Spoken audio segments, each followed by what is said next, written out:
In 1964, all the rules went up in smoke. The Democrats used a scare tactic started by Nelson Rockefeller in the Republican primaries. His campaign had portrayed fellow Republican Barry Goldwater as a reckless extremist, ready to drop the H-bomb. Yet despite these attacks, Goldwater won the nomination. But then, in the general election, the Democrats turned Rockefeller's message into pictures, and with one 30-second spot, destroyed Goldwater's candidacy. 6, 8, 9, 9. 10, 9, 8, 7, 6, 5, 4, 3, 2, 1, 0. These are the stakes. To make a world in which all of God's children can live, or to go into the dark. We must either love each other, or we must die. Vote for President Johnson on November 3rd. The stakes are too high for you to stay home. Ask 100 people that are old enough to remember that spot, how Goldwater was dealt with in the commercial. And everybody will tell you something about the attack on Goldwater and what was said about Goldwater and what was going on about Goldwater. Then show them the spot. They'll be stunned. Goldwater's never mentioned in that spot. You were carrying Goldwater around in your head, and the advertisers tuned in to what was going on there and gave you something more to think about. This is probably the first national Rorschach pattern test that we had in this country, in that it was played once, and it's like a person going to a psychologist and being shown the ink blots and looking at them and saying, "Doctor, I didn't come here to be shown 30 pictures." If you listen to the spot, there's nothing in it that suggests that the spot is negative. It simply suggests that in a nuclear age, it's very important to keep that button in the hands of responsible people.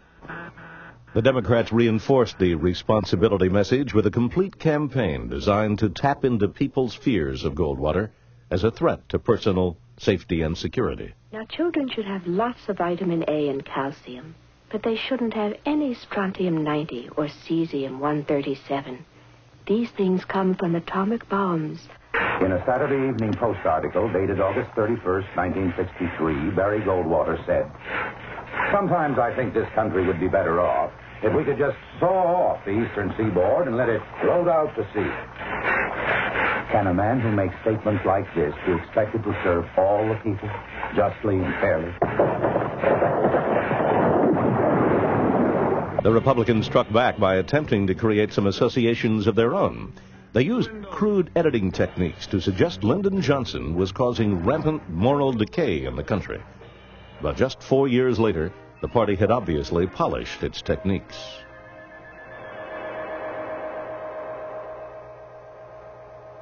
By the way it intercuts images, this GOP spot is designed to make you think that Democratic candidate Hubert Humphrey is responsible for all the troubles of the late 1960s.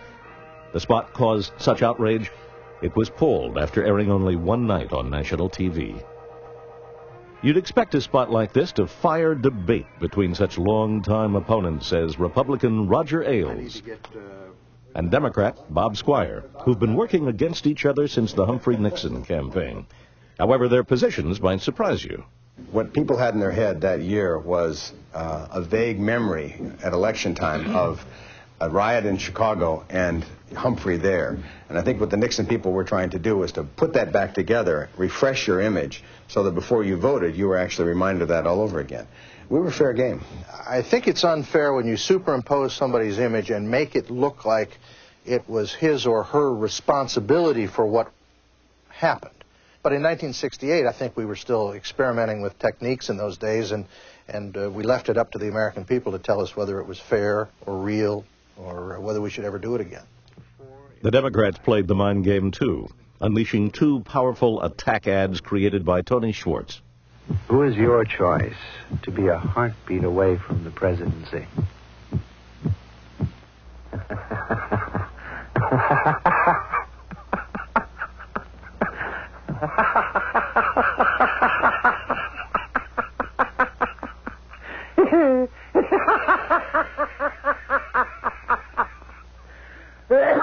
It was something that a lot of people felt about this man.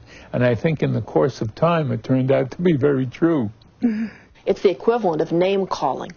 It's the worst of politics. One ought to be expected, when one is disparaging one's opponent, to provide evidence for the claim. That's the first ad in the history of political broadcasting that clearly attacks that way. It's effective because the audience reads its own hostilities to Agnew into the spot. Despite the attacks on his running mate, voters decided Nixon was the one.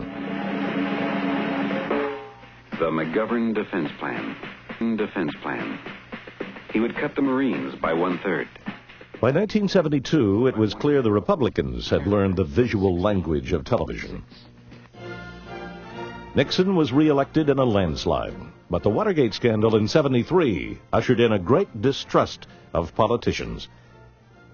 So in 1976, Gerald Ford's team put a new spin on negative campaigning, using the person on the streets as the authority. I'm from Atlanta, Georgia. My choice for president is Mr. Ford. 2 months ago, I would have voted for Jimmy Carter.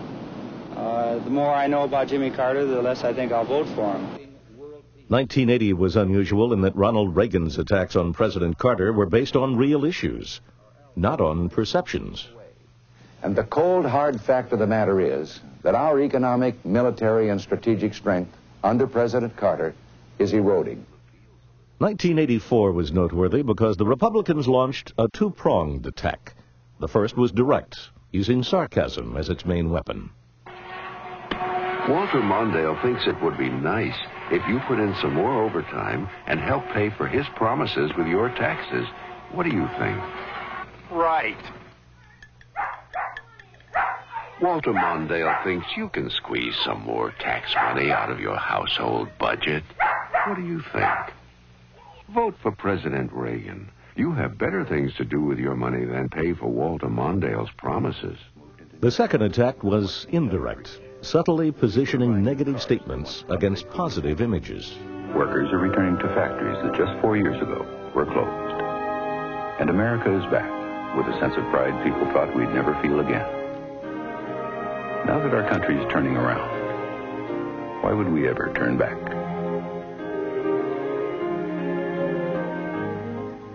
But in 1988, subtlety was a useless weapon, for this was total war.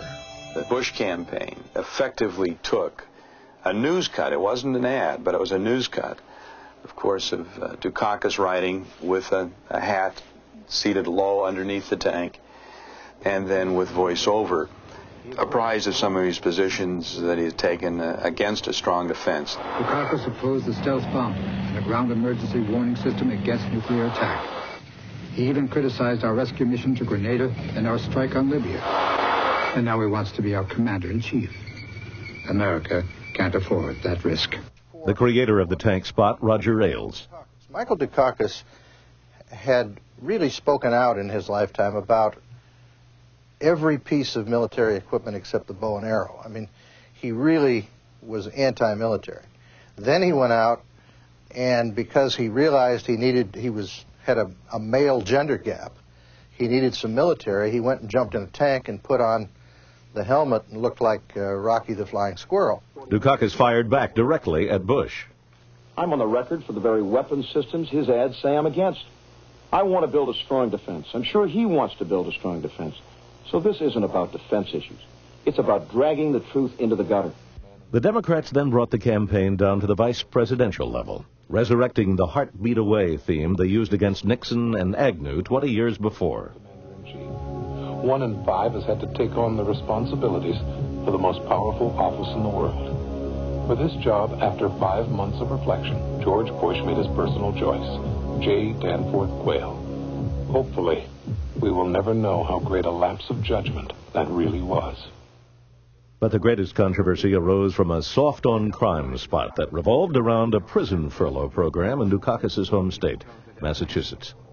His revolving door prison policy gave weekend furloughs to first-degree murderers not eligible for parole. While out, many committed other crimes like kidnapping and rape, and many are still at large. Now, Michael Dukakis says he wants to do for America what he's done for Massachusetts. America can't afford that risk. The Bush furlough ad doesn't actually lie about Michael Dukakis' furlough record. It invites a false inference. His revolving door prison policy gave weekend furloughs to first-degree murderers not eligible for parole. While out, many committed other crimes like kidnapping and rape, and many are still at large. Human beings naturally put information together to create coherence. We put them together and we hear the ad saying 268 first-degree murderers escaped. The ad never said it. That's a false inference. Is the ad blameworthy as a result? It should be. Even more inflammatory than the furlough or turnstile ad was this soft-on-crime spot run earlier by a group independent of the Bush campaign. Many felt it smacked of racism because its creators decided to use the picture of a black convict, Willie Horton,